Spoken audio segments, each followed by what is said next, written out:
Last night, I think I said at the beginning of my blogs for 2020 that 2019 was a really, really tough year for a lot of people, and particularly at the end, where it felt like everyone was going through major transitions and being asked to stand up in the truth of who they are and speak their truth, instead of showing up in compromising ways. Compromising, and let's not get that mixed up. Like when I say compromising, I don't mean that compromise is bad when you're working together with someone, but compromising the truth of who you are in order to accommodate someone else's fear. That's the compromise I'm talking about. So it's been coming up for a lot of my friends and family, and I went through the situation where a friend of mine, we'll call her Lisa, she in her life had really felt like she was just always trying to make the peace. And so in doing so, she would swallow anything that hurt her feelings and not speak up. And so at Christmas, she was there with her, all of her extended family and her kids who are now college age and her ex-husband. And she's in the midst of dating and trying to find the new life, and she's in her 50s now, and it's a little scary, when you've lost the family that you've had for 20 some odd years and you're trying to figure out who you are separately from that. And her mother said something that was very insulting to her in front of the family. In fact, the family was turning to my friend's mom because she was getting ready to tell a story. And as she was telling the story, she referred to my friend, Lisa, as in a derogatory way. And so, in any event, it really hurt her, but she sucked it up in the moment like she always did, and then cried her way home. And then felt like she needed to get up and, like, she, for the first time, needed to speak her truth to her mother. So she took some days and just basically said, look, don't talk to me. It's not about you, it's about me. I need to figure out why I'm feeling these things and find the words to speak my truth. So it took her some days, and she finally wrote out an email that nailed her mother for everything, and also called out, Lisa called her own crap out and admitted that she should have been speaking up all along the way, all this sort of thing.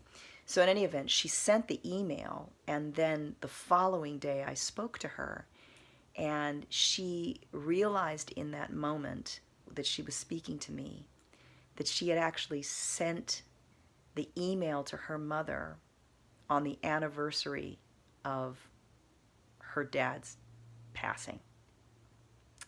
And she knew how difficult that was for her mother. And then she began to feel shame and weep and weep and weep, and just, she said, my gosh, I needed to speak that truth, but I didn't mean to send it on the day of my dad's passing, knowing that my mom was going to be going through this difficult time anyway.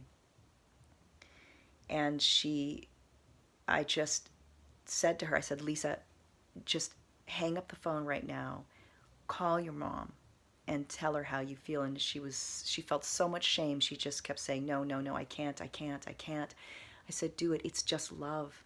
Like, what you're feeling right now is love. It's just love. It's just love. You loved yourself enough to speak the truth in that email, and you love her enough to be sensitive to the fact that you sent it on a day that, had you been thinking about it, you would not have. And all of that is just love. So hang up the phone, call her right now, because it's just love. It's love. Drop the shame. It's love. Call and connect. So the reason I tell that story is because I think it's really important for us rolling into 2020 to be very forgiving of ourselves and these self-judgments we make about how we're supposed to show up in people's lives.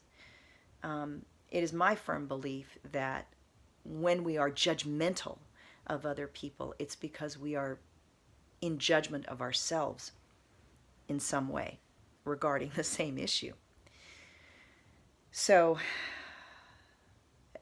an example of that is I used to really be judgmental of women that wouldn't like pick up their own suitcases that they packed. And they would ask a guy, "Oh, can you move that for me?" And I'd think, "Oh my Lord in heaven, you pack the bag, pick up the bag yourself."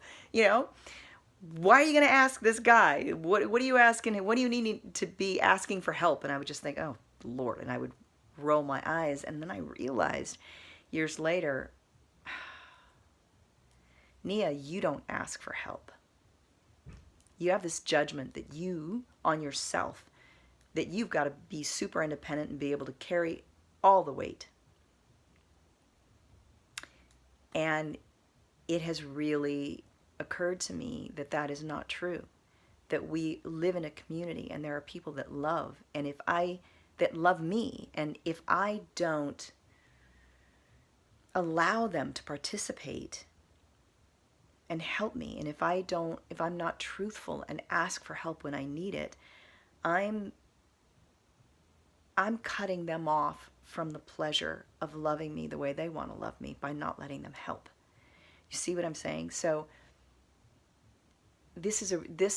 all of this to say that this year in 2020, the book that I'm rooting myself in is all about love, and it won't be the only book that I'm reading, but it's the book I'm rooting myself in.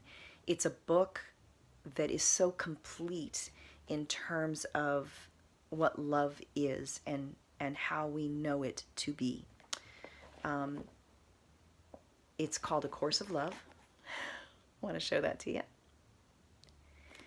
And yeah, it's thick, but it's not something you read to get through. It's something you read to sit with. I mean, I have had this book for a long time, and I am not very far because things are so profound in it and so whole that I sit with it for a very long time. But I want to share one little phrase from it. It says, and it's in the chapter 2 that says what love is. What love is cannot be taught. It cannot be learned, but it can be recognized. And to that I add, it must first be recognized within ourselves. Because just like if we're judging other people, it's because there's some judgment we have on ourselves. Our capacity to love other people is limited only by our capacity to love ourselves. And so we must recognize the love that we are in order to expand the love that we have for and show other people. So that's my vlog for today. I wanted to just get you into this book. I love it. Here's 2020. It's all about love.